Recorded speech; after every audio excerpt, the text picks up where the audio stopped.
Before we know whether the case against a former state trooper accused of hitting and killing two teenage girls will move forward. Yeah, today, A.J. Scott's defense team filed another motion for a mistrial in the case.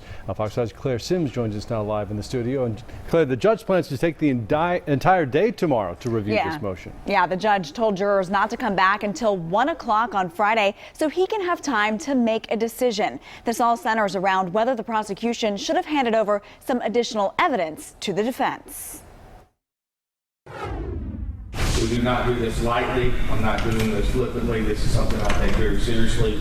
At this time, we're going to make a motion for a mistrial again.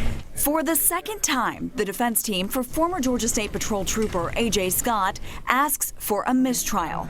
Scott is charged with vehicular homicide, speeding, and reckless driving in the September 2015 deaths of two South Paulding High School students.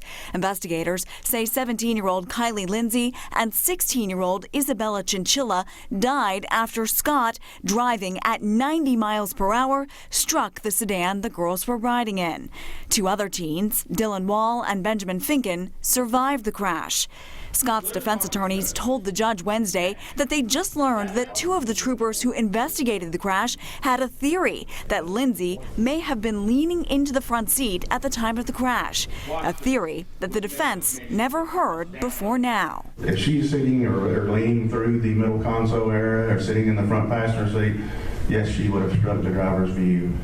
But the prosecution argues that there's no way for the troopers to know exactly what was happening inside the car at the time of the crash and whether it had any impact. What I think is important is the question for the jury in this case is were the actions of Mr. Scott the proximate cause of the deaths of Isabella Chinchilla and Kylie Lindsay and the serious injuries to Dylan Wall and Benjamin Finken. Again, the judge decided to take tomorrow to review that motion and ask the jury to return Friday at 1 o'clock, of course, urging them not to take in any media about the case.